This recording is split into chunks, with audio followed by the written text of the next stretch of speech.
You walk into a place and everyone there already knows you. Not your job, not your handle. You. They know the sound of your laugh from across the room, the way you go quiet when you're worn down, the whole long story behind the small scar on your hand. For almost all of human history, this wasn't something you searched for. It was simply where you lived.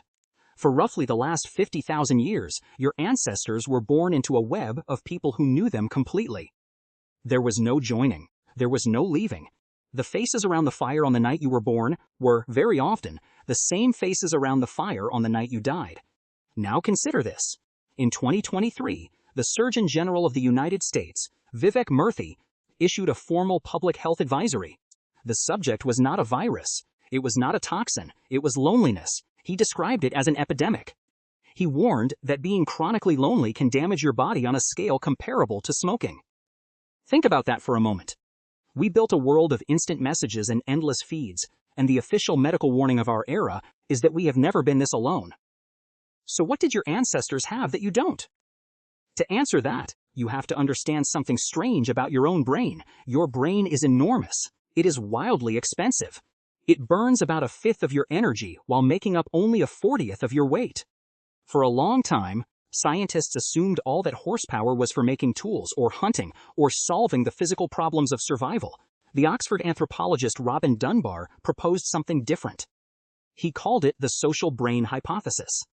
In plain terms, it is the idea that your brain didn't grow large to handle spears and stones. It grew large to handle people. Keeping track of who is kind and who is cruel, who owes you and who you owe, who is allied with whom and who is quietly feuding, is a staggering amount of information. Dunbar found that across primate species, the bigger the social group, the bigger the brain. And when he ran the numbers for humans, he landed on a figure that has followed him ever since. Around 150. 150 is the rough number of stable relationships a single human mind can comfortably hold. Not acquaintances, not names on a screen. Real, two-way bonds. It is the size of a small village. It is the size of most hunter-gatherer networks when you count them fully. And it is still, quietly, the size of your real social world today, no matter how many followers you collect. But knowing 150 people is one thing. Staying bonded to them is another. How do you hold a friendship together with no phone, no letters, no way to reach someone you miss? Here Dunbar noticed something else. Watch a troop of monkeys or chimpanzees and you will see them spend hours grooming each other, picking through fur, an act that releases a flood of calm, bonding chemistry in the brain. It is the glue of primate society. But grooming has a hard limit. You can only groom one individual at a time. Your ancestors broke that limit. They invented a way to groom many people at once, without ever lifting a hand. They invented conversation. They invented laughter.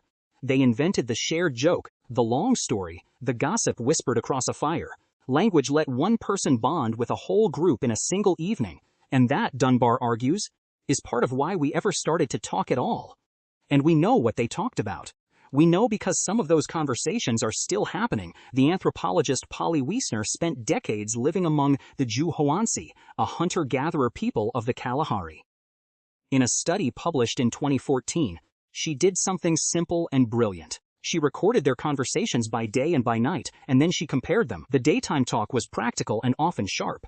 Complaints, plans, arguments over who did what, land, food, tension. But at night, when the work was done and everyone gathered around the fire, the talk transformed. More than 3/4 of it became stories. Stories about people, about distant relatives, about friends in faraway camps, about the living and the dead. By firelight, they were not planning the hunt. They were tending the invisible threads that tied them to everyone they loved who was not there. And those threads were not just talk. Among the hoansi, Wiessner documented a system called hxaro. Hxaro is gift-giving, but not the kind you are picturing. You give a friend an arrow, a necklace, a tool, and the point is that they do not pay you back. Not now. Maybe not for years. The unrepaid gift is the entire purpose. It keeps a live thread of warmth and obligation running between two people.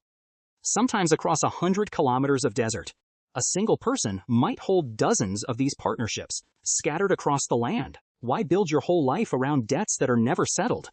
Because in a world with no banks, no stored wealth, no safety net of any kind, your hxaro partners were your safety net. When your water hole dried up, when the game vanished, when your luck ran out, you did not have savings. You had friends in other valleys who owed you nothing and would take you in anyway. Friendship was not a luxury sitting on top of survival.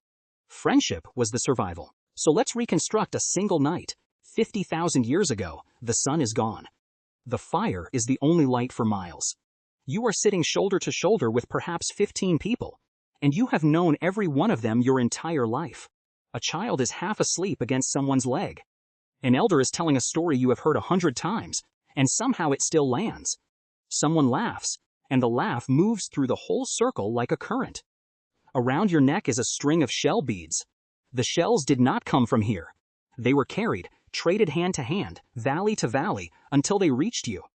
A small physical record of a friendship that reaches somewhere over the dark horizon. That last detail is not invention.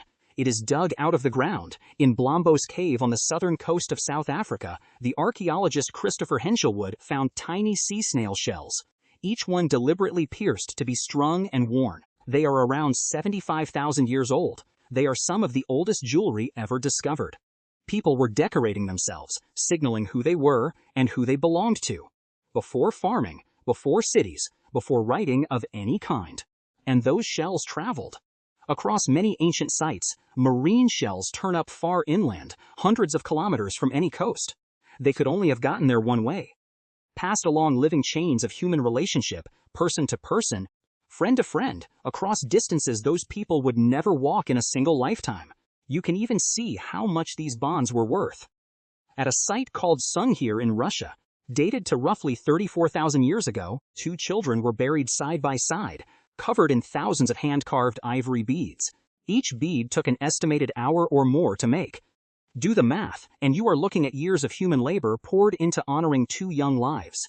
That is not a society that treated its people as disposable. That is a society that knew exactly what a person was worth to everyone around them. Now here is the part that should unsettle you. We tell ourselves a story about progress. We assume our ancestors lived short, brutal, isolated lives, and that technology has been steadily connecting us ever since. But when it comes to friendship, the arrow may point the other way. Yes, your ancestors knew fewer people than you do, but they knew them deeper, longer, and with no exit. And that lack of an exit was not a flaw. It was the secret ingredient.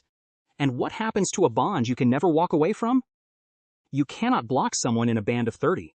You cannot ghost a person you will see again at the fire tonight. You cannot move across the country to escape an argument. When two of your ancestors fell out, they were forced to do the one thing modern friendship almost never demands. They had to repair it. The closeness that could feel suffocating is the very thing that made those bonds unbreakable. Your friendships, by contrast, are frictionless.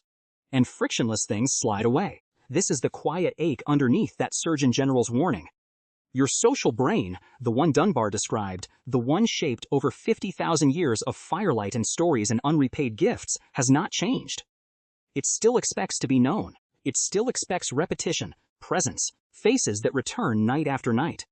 It expects a circle that cannot simply scroll away from you. Instead, you can have 2,000 followers and no one to call at 3 in the morning. You can be seen by strangers all day and known by no one. The hardware inside your skull is still waiting for a fire that, for most of us, never gets lit.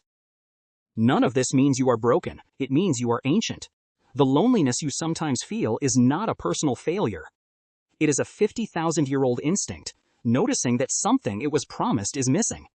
So maybe the work is not to find more people. Maybe it is to become unable to leave a few of them, to return, again and again, to the same handful of faces until they know the real you. To give without keeping score. To sit by the fire long enough that the stories start to repeat, and to understand that the repetition was always the point. You walk into a place, and no one there really knows you. Not yet. Not the real you. For 50,000 years, being known was not something a human being had to search for. It was simply where they lived. The question your ancestors never had to ask is the one waiting for you tonight.